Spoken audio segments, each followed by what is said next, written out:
Okay, let's see. Fly's a fucking juggernaut, man. I've hit it like 4 times. God dang it.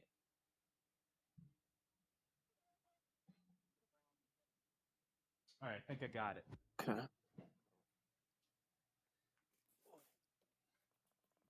Son of a bitch, man. Fucking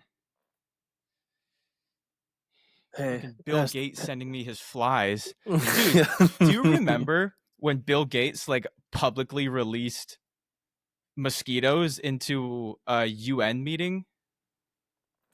No, that feels like a creepypasta. Dude, Folklore. You can fucking Google it. Bill Gates, when he was first rolling out his like genetically modified mosquitoes, he released like 500 mosquitoes into an enclosed auditorium to say like to prove that he's genetically modified mosquitoes that are not able to carry malaria. So like most of the mosquitoes in the world are like created. They're like right. Incubated. They're like bananas. Yeah. Yeah. Isn't that a crazy rabbit hole? Yeah. Dude, I was watching I probably can't say his name because YouTube probably still bans for saying it. But political commentator, comedian turned farmer, and he was showing like he's out where I forget where he is, Idaho or something, and he was showing like a tomato he grew on the farm, and he cut it open, and he was like, I can make like fucking hundreds of tomatoes from this thing. Like there's like hundreds of seeds in the tomato, and everyone grows into another tomato, and that's like not a thing. If you go to a grocery store and buy a tomato and cut it open and try to plant those seeds, like they're not growing intentionally. Like they're intentionally crazy, man. Like that's such a like a biblical thing, right? Like you're meant to have the infinite food glitch. It's part of God's creation. Is like you start, I mean, Noah's Ark, like you just start with a pair of things and that can create infinite. Oh, fuck. It's crazy, man. Yeah. What a world. What a ride. Yeah. Yeah. It's interesting that we would give other sources of sustenance non-consensual vasectomies like that. Right. And just prevent them from like reproducing. Yeah. Sign of the times. There's such a weird, there's some rabbit holes that you just like avoid, like everybody avoids. And there's like a weird dichotomy where they're intentional and they're obvious.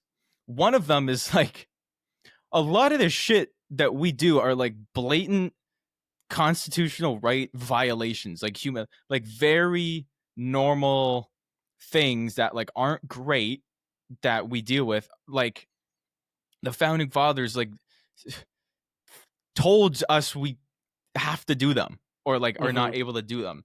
You know, like what you're saying about like unintentional like it's crazy. Like it's nuts. It's oh man, it's just so it's a weird one, man. It's really when you get on the right side of the bell curve and you realize like wow, we've strayed far, man. Like we're in it. We truly are in it. We are I think I don't know. A part of that though is like really exciting though, in the sense that this is like a brand new quest line, right? In very many ways. I think if we were truly just faced up against an old adversary, it would feel like we were living in kind of like a cheap sequel that is just trying to be commercially successful off of like an old familiar story.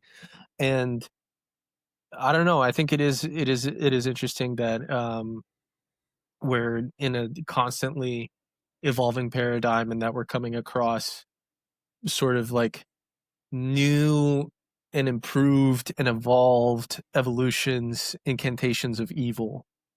And Yeah. that is what kind of makes things fun and interesting and exciting. And it's also part of why so much of like historical generations in the past, and even civilizations in the past and societies in the past, feel so alien and foreign to us, Right. is that they were just battling completely different things. And it's like And like for natural, right? Because we've solved everything. Like it's cyclical uh, because, yeah. modern problems require modern solutions, but like modern solutions create modern problems. Like we solved farming, brother. Like, Hmm. like there's not much shit left to do with like as far as physical needs being met. Like Right. there is people in the world who don't have their physical needs met, and it is downstream of like shooting past the landing platform. Like it's not like we haven't gotten there yet. Like we went past it. It's like the lack is almost a symptom of the abundance in a sense. But you're totally right. It's like the only we're in a spiritual battle because it's the next battle. Like Yeah. that's we fought that one and won. We Right. won. Like yeah, there's pesticides and shit, but like that was a solution to this modern problem, which is like we got to feed these soldiers, so better start iron fortifying the grains. Not great for my fucking digestive health, but like you kept the world alive. So yeah, it's this, and that's why I think we've spoken about this before, and it's actually something I think you and I are uniquely talking about. I don't think many people are talking about this on like not being so returned to tradition, like not just going away into the woods with like no EMFs and grounding and eating steak on wooden cutting boards. We're Right. almost excited for this like Blade Runner Ready Player One world. Like, yeah, I'm gonna need to like cyborg up to beat this next level of the game. Like, I'm gonna need to, Swiss chems Hmm. is gonna be hitting my door every 3 days to fucking Right. even be able to digest my ground beef. It's exciting, man. It's like Yeah. it's truly exciting. I've been recently trying to get more technologically proficient in the like understanding the infrastructure. So I'm, like trying to load Arch Linux onto my old laptop and trying to like learn shit because it's so funny to me that like the thing I use 10 hours a day, I don't really know how it works. Hmm. And so, just like basic things like trying to like really dive into Cloudflare and understanding like how is my like the domains that put food in my mouth. Like how do those work? Like actually, and it's not just like click a button and point the root domain here. Like how that's exciting. Like you again, the analogy I always use is Bill Gates like altering the class enrollment in Harvard to get into like an all female Right. class. Right. Right. Like that's just you being two steps. I mean, we watched The Social Network, kind of same thing. That's just being two steps ahead of this like generally outdated infrastructure that the world lives in. And if you just understand how it works better than A, everybody else, and B, the people running it, you're a fucking Blade Runner, dude. That's sick. Like that's so cool. And that Yeah. translates to having like a niche health like peptides is such a great example. Like if you're just equipped with these tools where you are beating the like your ceiling, your floor is above the ceiling, you're just a cyborg, man. That's so cool. Like yeah, sorry it's not the 50s anymore, but like dude, it's sick. Be excited for it. Yeah, I think there's a kind of like this pops up every now and then, kind of cyclically, as so many different little discourses in the Twitter sphere do periodically, where it's like the same conversation point just reappears every like four to Right. six months. But there was one that talked about recently, I saw, that was like, if Alexander the Great or any one of these famous figures that so many of us look up to in these aspirational spaces had access to like SARMs or Yeah. you Yeah. know, like, Like your ancestors would be crawling over like rusted nails to be able to get to like these like Swiss chem like peptides and stuff. Yeah. And so yeah, there's a lot of interesting stuff in that transhumanist biohacking, um the self-surgery Hmm. space where you're continuously experimenting to try to kind of like get to like a super physiological Right. um disposition. And yeah, I it's weird. It's, I mean, just again, it's like our every generation comes across its own unique cruxes and crucibles and has to figure out how to use the mediums and tools Hmm. and arsenals that are in front of them to come up with creative solutions to those problems. Yeah. And Is techno-feudalism and transhumanism, are they this what okay, first question. 'Cause one what Marxism, what is that? What's the term for that? I not like I mean like it is a form of what? Is it a political like what would yeah, you it's call? like a socio-political ideology. It's like it's a Okay. way of organizing society from the political and Mhm. economic infrastructure. Okay. So separate from like a Democrat versus Republican, where that's like an actual political party. It's just that's sort of, but the overarching thing would be democracy, right? Like that's Correct. the So there would be current like one. if you had, yeah, it like Marxism would be competing against a liberal democratic Got you. methodology of organizing economics, Okay. politics, economic or uh, technology, and then to fascism. That was like the competition of the 20th century was Yes. between those three primary ideological entities. It was Yes. democracy, Marxism that eventually bleeds into communism, and then fascism. And Okay. so, yeah. So what's the new one? Like it's techno something or what's that? What's does techno Well, is that you know what I mean? it What's the yes. name for that? That's like commonly used right now.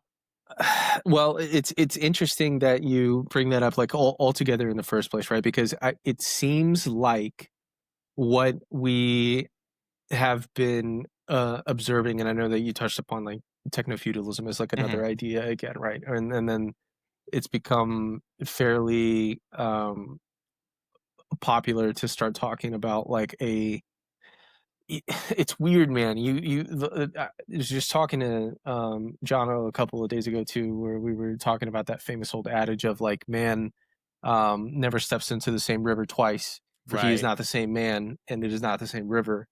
And we, even when we revisit these old paradigms of social structures and frameworks of organization, they're slightly different and adjusted given the evolved and advanced circumstances that we're now trying to navigate today. So Right. in a weird way, it's like the fact that there's this resurgency in talking about even like a return to absolute monarchism. Hmm. We're even talking about trying to revisit possible forms of organizing society that were like pre-French Revolution, let alone like we're Right. talking about the 20th century of what World War II was all about and trying to figure out how um, human societies should be organizing themselves. So right now, what we're even going through, it almost feels like right before we're on the cusp of trying to figure out what that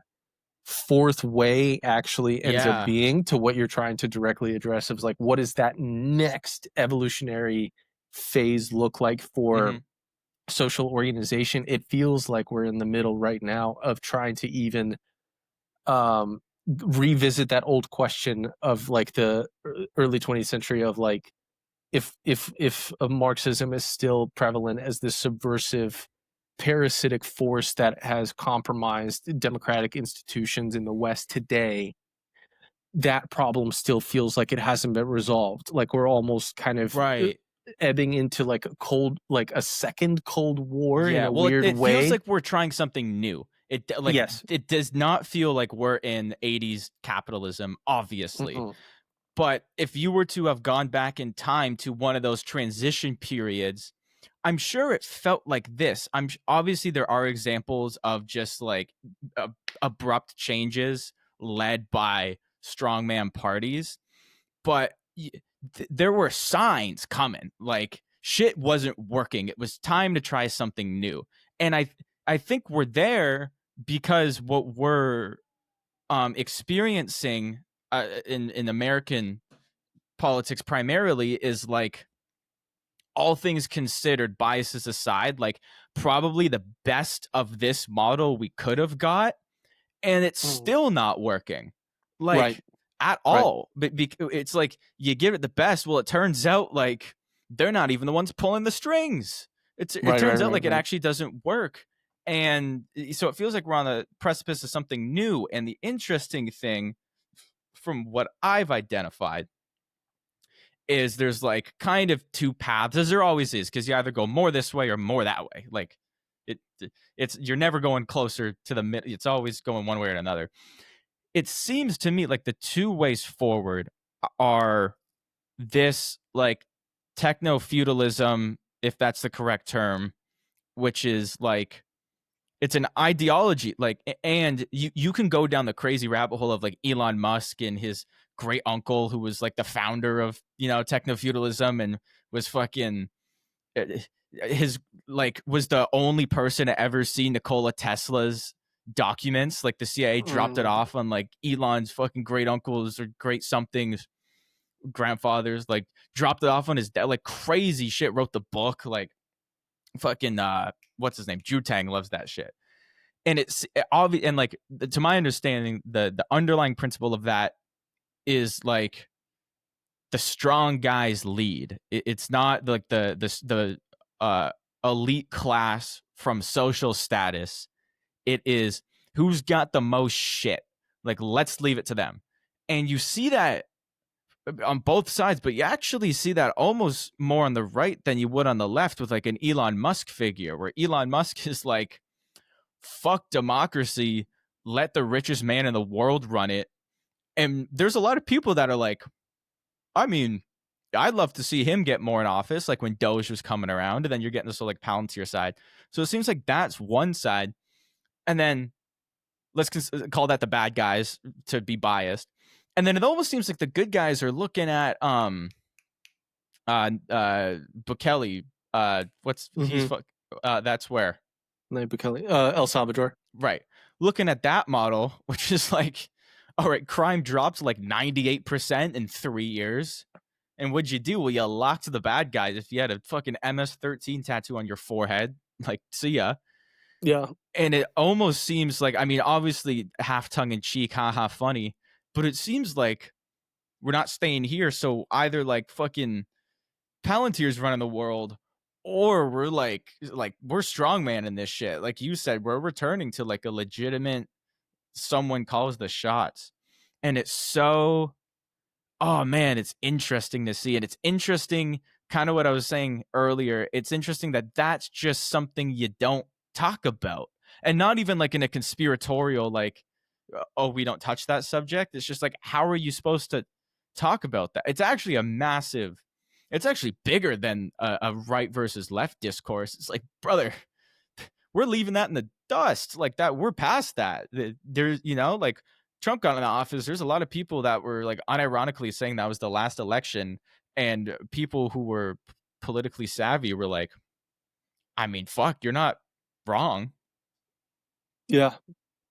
Yeah. I mean, I think it's because it's like there's just been an appetite for quite some time now for somebody to come in and be like, look, the party has gotten out of hand. Right. You know, like Becky has been puking in the bathroom upstairs for like an hour and a half now. Like, can Dad please just Yeah. fucking get home and open the garage door and like get in with the belt and Yeah. start just like whipping wildly in the kitchen until all of these kids like get out and like I'm ready. Yeah. I'm Yeah. ready to get grounded, like whatever. I'm ready to Yeah. start doing like my homework again.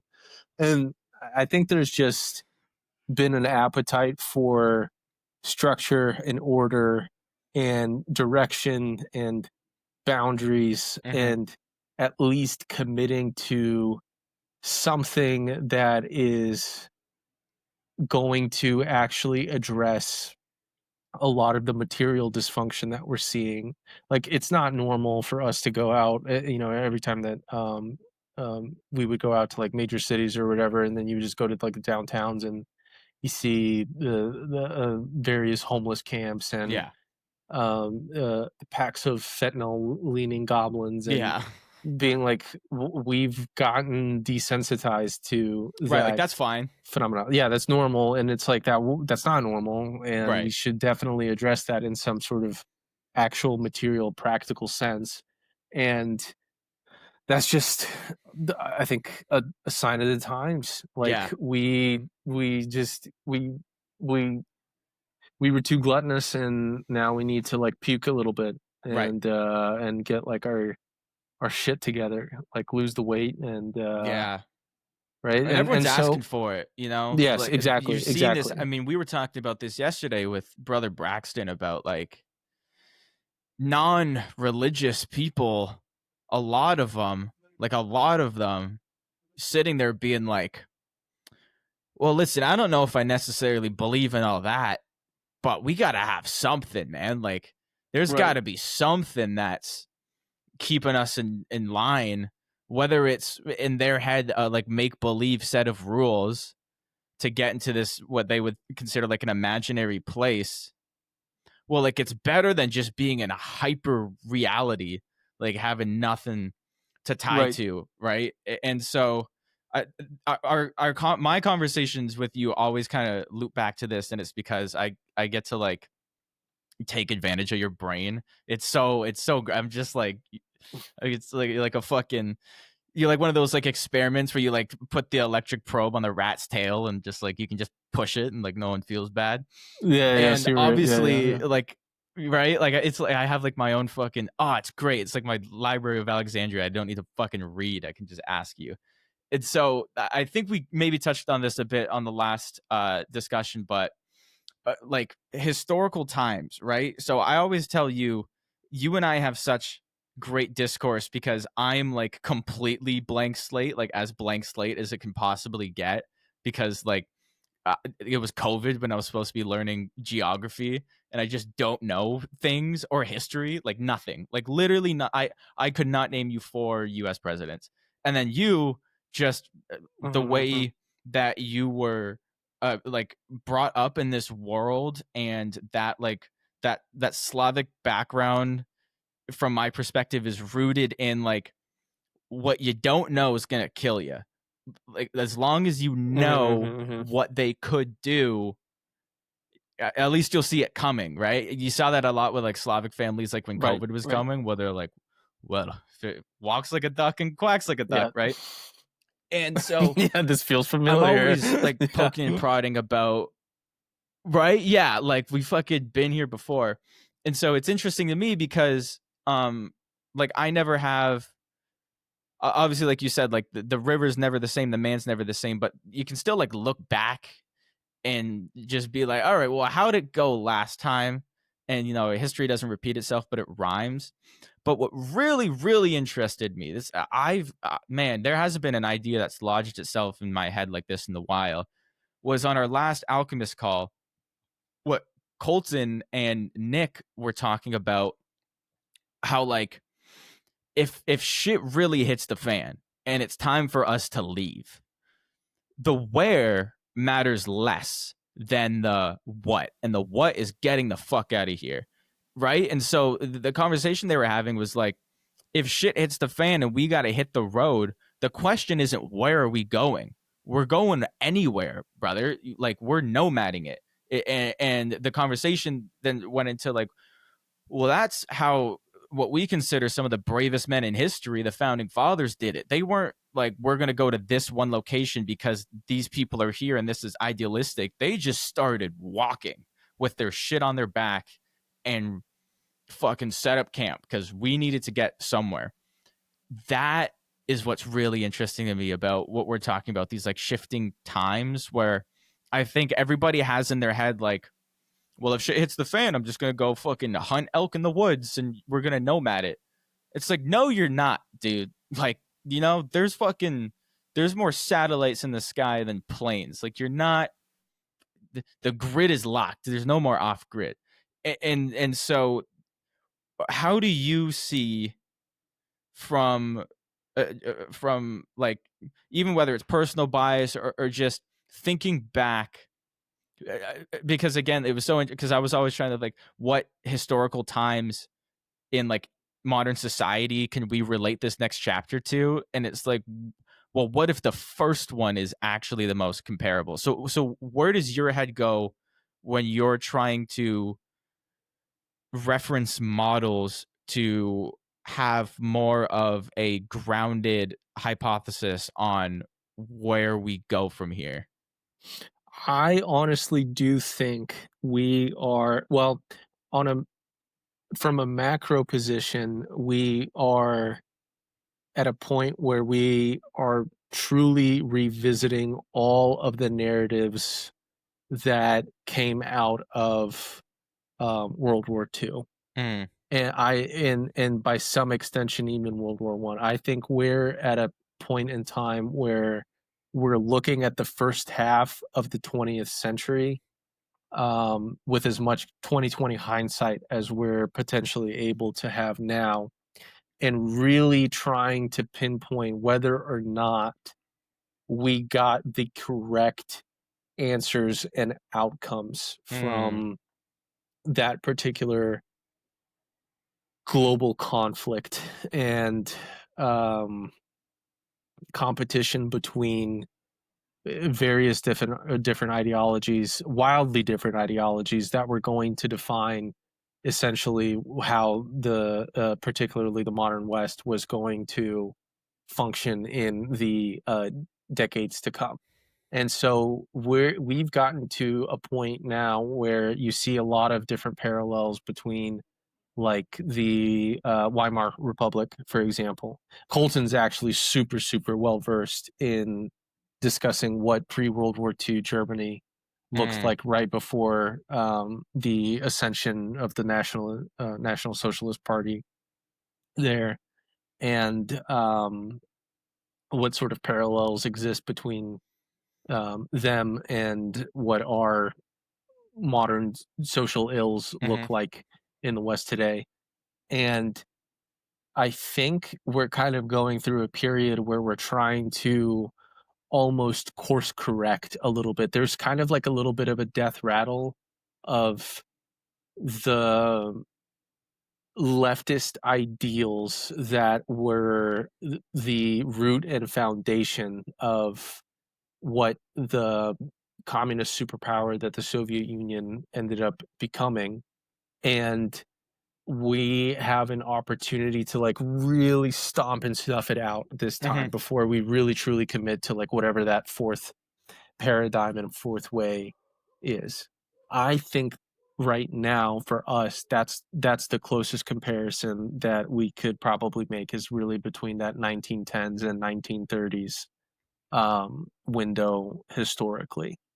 And we're positioned so much more advantageously because we have the advantage of hindsight, and at the very Mm-hmm. least seeing like how that narrative had played out the first time around, how much of history is truly kind of like written by the winners, Right. and how much of that was actually true, how malleable these narratives are, and how we want to reconstruct them in such a way that's actually going to be useful for what we're trying to build in the future. Because to your point, what you had just mentioned right beforehand was clearly the narratives that we predominantly subscribe to immediately in the aftermath in the post World War II world of United Nation galvanization. It Mm-hmm. was like is not working, Right. and um, we have this opportunity now, as more people are becoming acutely aware of that being the fact, to redefine what those essentially just what our civic values are going to be going forward. And this is where it becomes so interesting, especially when you kind of go into Twitter in particular, I think, as a platform, because there's so many different little spheres and subcultures Right. where you're starting to see a lot of just the competition of like, well, no, we have to go to, escape into the woods again. Like we're Yeah. talking about, like just go into the log cabin and then like wait for whatever the fallout of civilization ends up being in the next like 100 years. Like let everybody kind of like duel it out, and then we'll open up the windows whenever it's all over, versus the people that are trying to create something sustainable and viable with what we've been given, making lemonade out of lemons. Mm-hmm. And it's not immediately clear, I think, where well, I would actually argue it is clear that I think that there's going to be kind of like a return to this vitalist nature where, again, it's like dad's home, we're Right. going to like clean up this mess, and we're going to get like the household in order, and we're Yeah. going to start kind of like from the most like simple, essential, foundational um characteristics of what a civilizational society was in the first place, and then like try again, because we Right. didn't really get it right 100 years ago when we Yep. had to answer that question from the highest and highest of Yeah. levels. That makes So sense. that's what makes it exciting. And um I think that we do have an opportunity again, and this is something that we talked so much about, like in the first episode in particular, of like being on the cusp of another golden age of innovation and returning back to old methodologies and old ways of thinking, like like let's bring like scotch back into the office when we're like Yeah. putting together like our campaigns Yeah. again, and changing and like revisiting interpersonal dynamics that actually feel good and natural to us in the way that like humans were designed to be. Right. And that feels good again, Yeah. because I think before, like the last 20 years have basically been us trying to fit square pegs into round holes, and us trying to be like something that we're not, Yeah. and completely abandoning like very fundamental aspects of the human condition. That makes sense. Okay, brief pause. This fly is bugging the shit out of me, and it Yeah. keeps landing on my face. And it Okay. All good. Yeah. fucking mind if it lands on the floor. I'm gonna go take a little quick tinkle myself. I'll be right There back. you go, you little. Got it. Okay, I'm going pee. 1 sec.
All right, we're back.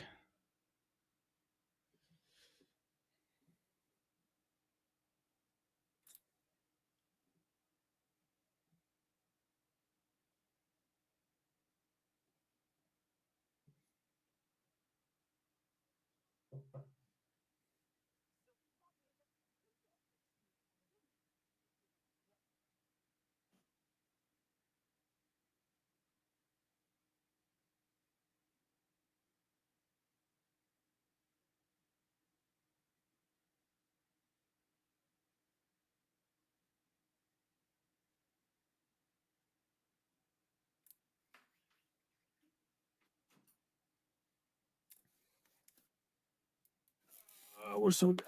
We're Almost. back.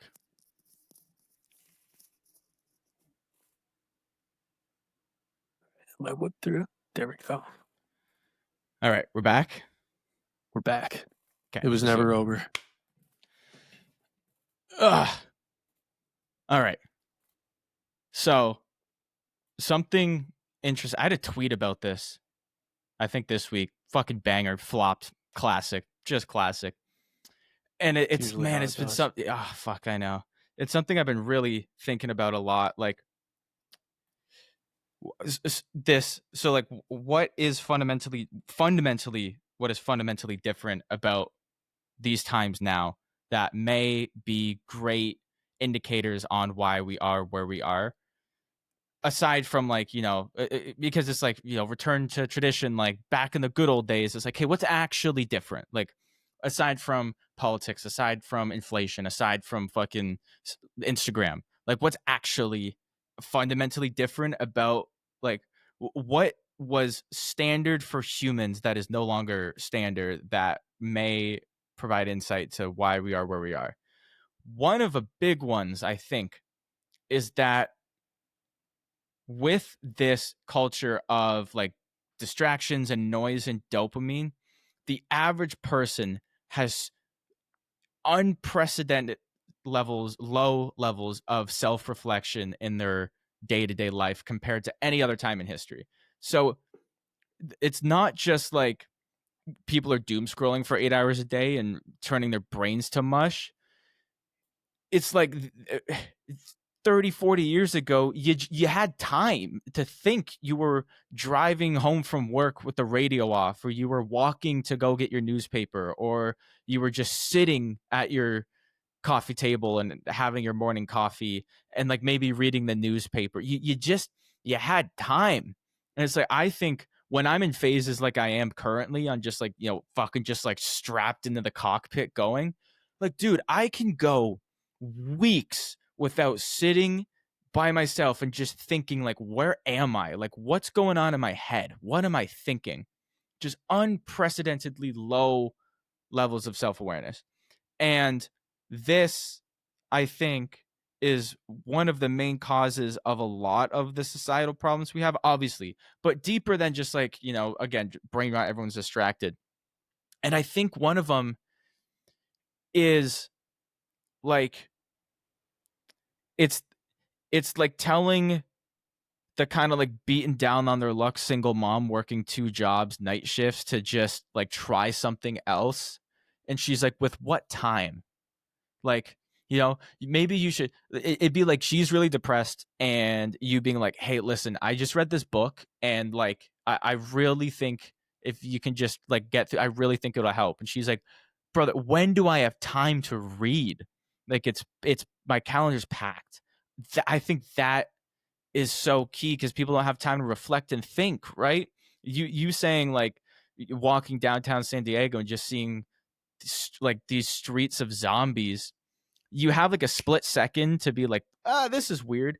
And then you instantly got to think about, who you haven't gotten back to, or where Right. you're like, you don't, you see that, dude, you see it with public transit, dude, you see it with fucking, like, if you're ever in the airport, you're just like stressed because you like don't know where your gate is, and you're gonna be, and so you don't have time to sit and be like, this is horrible.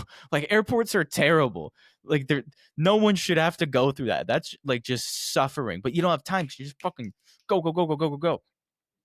And I think like that is really what's happening. Is I think people are. I don't think people obviously aren't finding more time, because the trend is still up and to the right on like shit to get distracted about. But I think, like you said, the pendulum's just swinging enough where people are like, oh, okay, like, let's turn fucking cruise control off for a second and like see where we're at, because I've been on autopilot way too long, and we all kind of lost track of where we were, and this is fucked. And I think the biggest indication I'm seeing of that is, how do I put this? I think there is the general tolerance for what could be seen as extreme actions in pursuit of literally and figuratively cleaning up the streets over the past 90 days, I think, has been massive. Like, you're seeing the average person politics aside, just the average nice person who a year ago would have seen some of the shit like on the news and being like, well, that's horrible. And they're like, listen, man, someone's got to fucking do something about this. Again, it's kind of that like El Salvador. Like, I'm getting a little taste of that. I'm getting a little taste of like, you see clips of like fucking protesters like waving their hands in federal agents' face and then getting thrown to the ground. Like, you can't touch federal agents. Where 2 years ago, it would have been 50-50, where half the people are like, oh, and then the other people like, and now it's like 95-5, where there's still that 5% that are just blindly following like whatever the good thing is. But you're just getting all these people that are like, well, yeah, you can't do that. And it's, and so because that's the only way to solve this thing. The only way that you could go downtown LA and like clean up the homeless encampment is being like, okay, raise of hands, who's on heroin, who's on meth, and the whole fucking camp puts their hands up and says, cool, get in the van, and you throw them in the fucking straitjackets and you strap them to a table and you detox them. Like, you're not gonna mental health your way out of opiates, brother. Like, you gotta fucking man, I saw this great video yesterday, and it was I forget what city it was, but it was showing one of the like new housing projects they had for homeless people, and it was like a nicer apartment than I've ever lived in, and it was just trashed. And it was the lady complaining like, I just don't have like much support. And that top comment was, if only we had like buildings that were for people who couldn't support themselves, that had full-time care, and they weren't able to go try to do it on their own. And they had full-time cleaners, and they had full-time staff, and they had, full-time support. Like institutions, brother. Like, that's how you fix it. You don't fix it by sending fucking therapists in the field and like talking about your trauma. Like, you got to get the opiates out of their system. And I just think we're finally we're able to just like say obvious things now. That's been the biggest shift the last 2 years, I think, right? This Elon buying 100%. Twitter, this kind of return for this way to politics. It's like, we're not a fucking like diehard conservative country, but you don't have to look at that shit and like say it's normal or fine or even acceptable. You're allowed to be like, listen, man, I don't know about all that. That's the biggest step, I think. And you're seeing that with, you made a really interesting observation. I forget when, but you said like the level that you need to shit test somebody when you first meet them's gone way down. So like 2 years ago, if you met anybody, you get invited to a party, you don't know anyone there, it's just friend of a friend, hey, show up. The first hour is kind of just like heat checking everything. Like, what do we think about this? And can I say this? And like, what about this word? Like, is this word okay here? Or are we still not using that anymore? Right. You don't really have to do that as much anymore. And that might seem like a weird niche thing, but it's actually a massive tell. It's massive. Yeah. You can somersault in and like with like, with the fucking Beats pill in your pocket going like retard, like, and just, and everybody starts like, like clapping the moment that you walk in. Yeah. It's like there's that one thing that just happened earlier this week, right? The group chats leaked from like that little young Republican like student organization or whatever, and then you're like, it's like we just don't care anymore, because now you're asking people to. I saw a good observation on Twitter that was like, you have to like cancel yourself now. And it's like, no, it's not gonna. It's just not gonna happen, because like this is where most people are. You're asking everybody that's ever in a group chat that has some unsavory dialogue happening between all of its constituents, and that's everyone. Yeah. So it's like, the silent majority that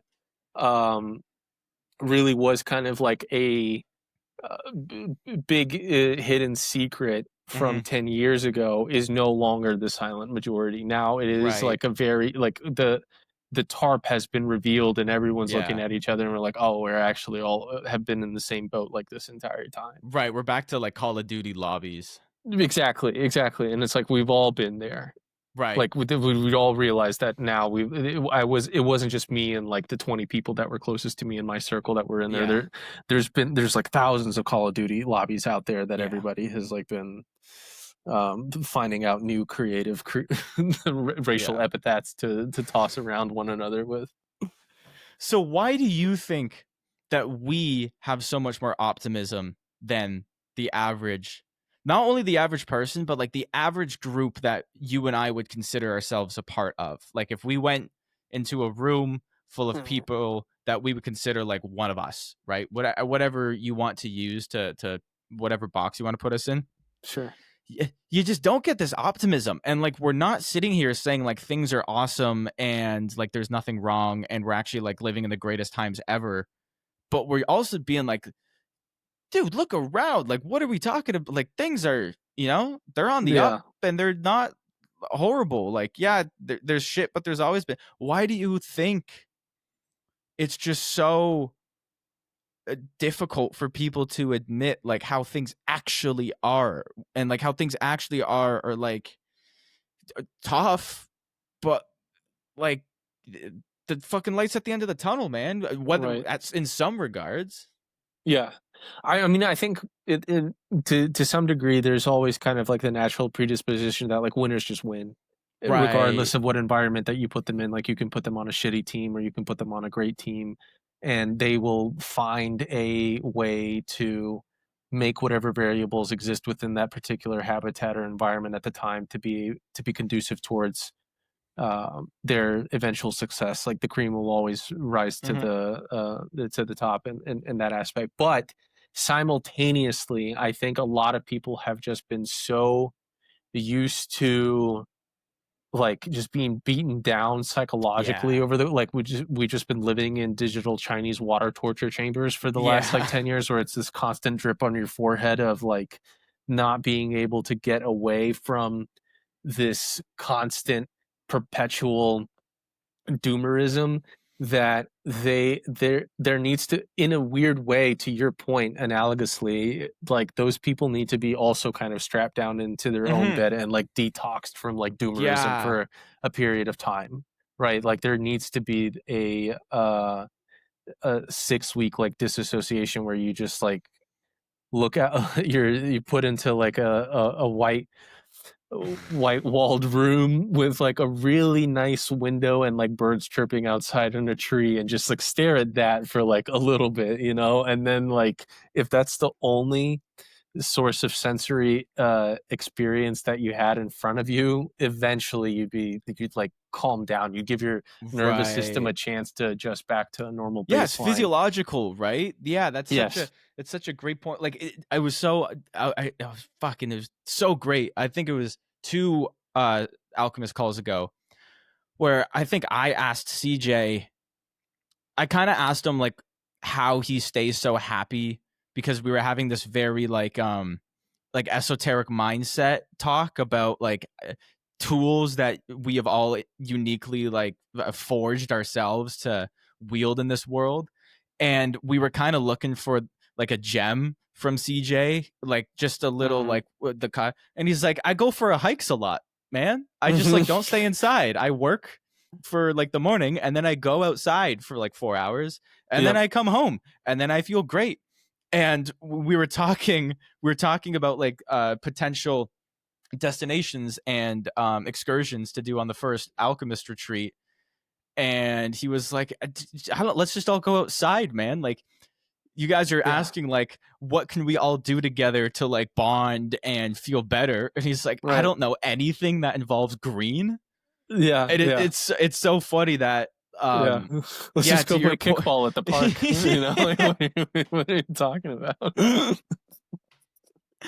I think of that so much, man. I think of that. I mean, you and I, we do that all the time, right? We're like, fuck, things just, something feels wrong. Just something feels wrong. And it's like, have you slept, brother? Yeah. And you're like, Yeah. nah, Yeah. nah, not That could really. be it. Yeah. Yeah, it's like maybe you just Yeah. need, Riley, maybe you just need like a substantial, heavy stimulant detox instead of Yeah. rereading psychocybernetics. Like maybe you Right, right, right, just need right, to right, give your right. fucking brain a break. Yeah, when was the last time you had like good carbs? You know, just like that like works right. Yep. Yeah. I think so. I think that's also kind of downstream from this like self-development culture, right? Where like if you were to ask like your grandfather why he was having a bad day, he wouldn't tell you there was like, neural pathways reprinting and that you need to like say affirmations in a mirror. He'd Yeah. be like, I don't know, it's 2:30. I haven't had lunch yet. Yeah. I'm angry. I Yeah. need a Yeah. Snickers. Yeah, exactly. Exactly. Like he's just thinking about beans or something, you know? Like it's as simple as that. I think we're on the way out though, man. I think we're on the way. I think people are waking up to the slop. I actually think what this like AI culture has brought to the fore, which is so great because it's one of the things I get so fucking fired up about is like AI generated everything's we're already there. But I think people are realizing they're like scrolling on fucking Sora 2 and being like, this is just slop. But then they're thinking, like, what Yeah. else is slop? And they think back to the 4 hours of self development YouTube they've watched this week. And it's like, well, is that closer to like a Think and Grow Rich, or is that closer to like an Yeah. AI generated like knife soap Yeah. cutting What's the video? quality of that programming that I Right. just And what's subjected the myself intention to? behind it? Yeah, Right. absolutely. I think that's why I think we're going to see a resurgence of books. I think there one of my mentors had a really interesting point where he said like he's kind of only working with creators that had a somewhat established personal brand pre 2022 because as it stands, it's like the only actual way to validate that somebody's not AI is like were they uploading on YouTube before there was AI video gen models. It's almost going to be, I think, the same with like books, where it's like, I mean, this guy spent 700 hours writing this thing. Like, it can't really be slop. Like, there is this, like, Right. Right. Right. Right. like the subtle art of not giving a fuck book, but like, still, like, they're not focusing on hooks and retention. Like, Right. they're just getting information across, and I think I don't necessarily think there's going to be this like widespread return to like pen and paper, like again, like that Hmm. return to tradition culture. I just think it's going to be more intentional. I think it's like you scrolled on TikTok for 6 hours a day and it was slop. You're not Yeah. convincing yourself that it was anything else than that. It's just fucking junk food. And like, that's fine. We're not going to sit here and say like everybody needs to, that's not happening. But it's just that awareness of like, this is good and this is bad. And you can do the bad all you want. Nobody's fucking perfect. You're not becoming like a triathlon guy, but the gray area I think is just going to get less gray because everything else is just going to be slop and it's so obvious it's slop. It's going to be hard to disconnect from, but you're in it when you're in it. Yeah. Yeah. I mean, again, it goes back to the thing that we mention all the time, and it's like this is the little last point that I'll make on this particular thread is just like the barrier of competition has never been lower, and everything that Right. we continue to see propagate and develop in the immediate future feels like it's just going to continue to make that standard lower. Right. So there's just no better time to be exceptional. Like Mm-hmm. it just is. Yeah. Is that what, if you had like a 17-year-old younger brother and you knew like, you knew you didn't want to be hypocritical. So you knew he's seeing like these like 17-year-olds making fucking 10K a month on WAP doing some shit. And that you are like not going to tell him to go to school or get a job because like you're not, but you also know that you're not going to tell them to just like lock in and monk mode it. Right. Like, how would you, when you say like the barrier to be exceptional is so much lower, like if you were able to advise a blank slate on how they can actually become exceptional, like what areas to focus on that you can just steamroll a competition, what would you be telling him? I would tell them like it again. I think this is something that we kind of touched upon in the second episode too, as well. like a little bit of the resurgence of that apprenticeship model, Yeah. where you have to find those examples that exist within your environment already, and there's always going to be some Mhm. example that you can stumble upon, especially online if there's not one that's immediately available to you locally. But that is going to always be the sort of not necessarily easiest, but like the most obvious frame of reference that Right. you would be able to verse engineer from. And then always lean into, again, like the most natural curiosity that you possess in this world that allows you to get into that feeling of free, detached, unabashed fun that Flow. flow, right? That's the easiest thing that allows you to kind of sink into that mindset. I think if you combine those two paradigms from that age, um, your success is essentially basically guaranteed and inevitable, Yeah, just be particularly exceptional. now. Yeah, yeah, be exceptional at like what you want to be. That's a great point. I saw a post yesterday from somebody in our space who's a young father of two. I don't remember who it was. It wasn't Joe. I forget who it was, but he said like he has a 5-year-old son, and he asked one of his mentors, who was another one of these like ultra successful men in all areas, like what like a holistic, like, happy, healthy family, in shape, good business, not just like Wall Street successful. And he was asking him on like it's time for my son to start doing like sports. And like hobbies and like how do you decide, like how do you decide what sport he's gonna play? Is he gonna fucking play an instrument? Is he gonna like be good at art? Like how do you? And he just said like just let him do everything and see what like a 5-year-old, if you put him on a soccer field, they don't want to play soccer, they just won't play soccer, they'll Hmm. just Hmm. leave. So like just let them do everything, and don't like put them in football because you were like a junior football Right, star. right, Like let them just be completely exploratory and see what they naturally gravitate towards, and then you as the parent make the executive decision based on that's what they're doing. And it's so interesting because it's like exactly what you said is, if that is the case, then that actually is the natural default state of operating as humans. Like if you actually just let exactly. yourself explore everything, you would find that thing. The problem is not the problem, but the thing is, in your adult years, like you need to be the one that says, okay, well then no more fucking lacrosse. Like we're playing soccer, right? Right, right, right.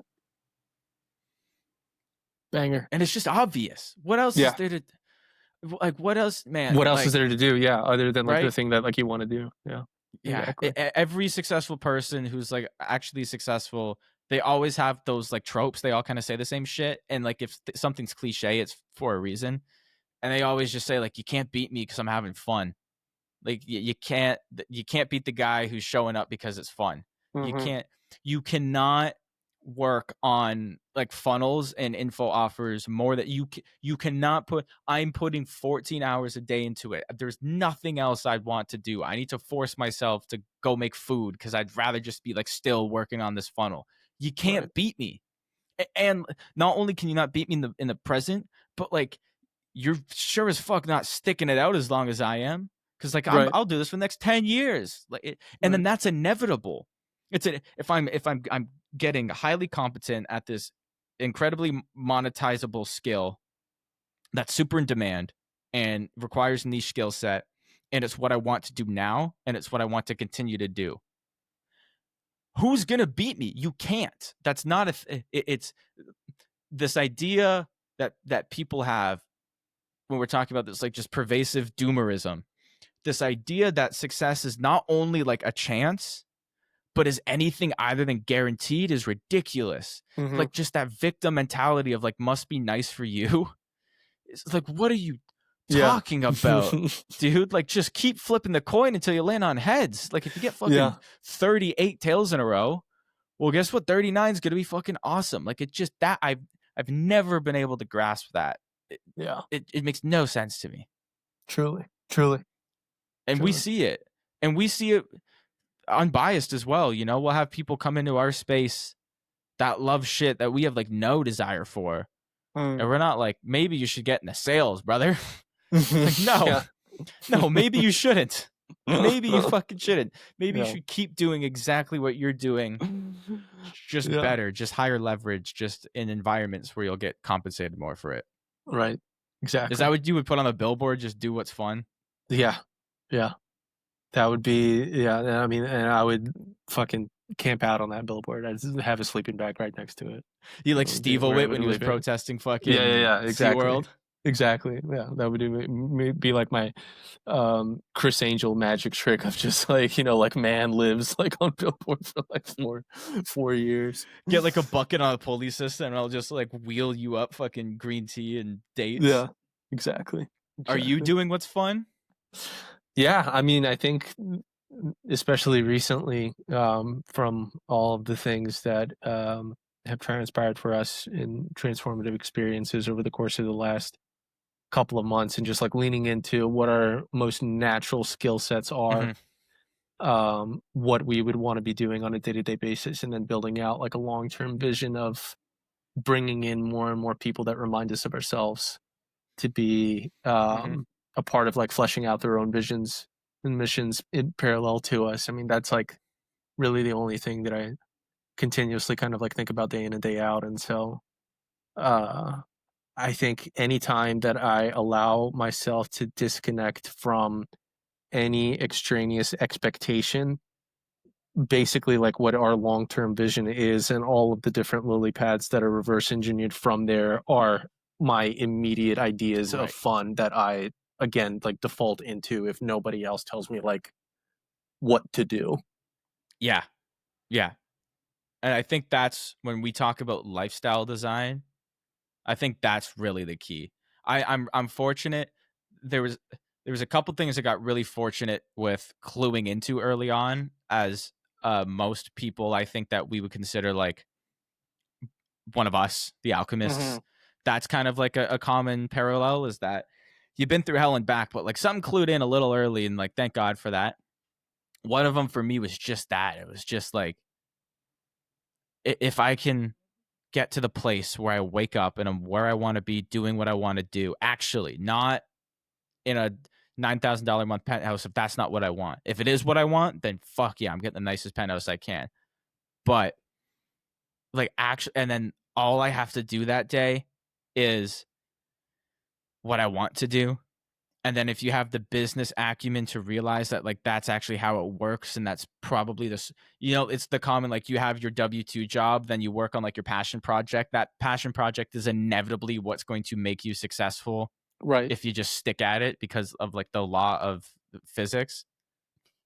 That is something I'm incredibly grateful to have clued in early on, was just like not wasting my time by not either doing what I want to do or doing the prerequisites required for me to do what I want to do on a day to day. It's that, I think Sahil Bloom, like your average Tuesday, like what is your just normal average Tuesday look like?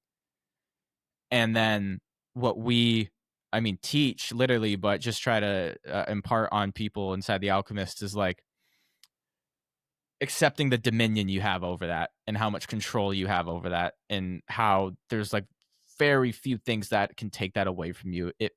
If you're the person who's not living the Tuesday they want to, and you blame anybody other than yourself, it's like, well, my job, and well, my family, and well, my this, and well, my that.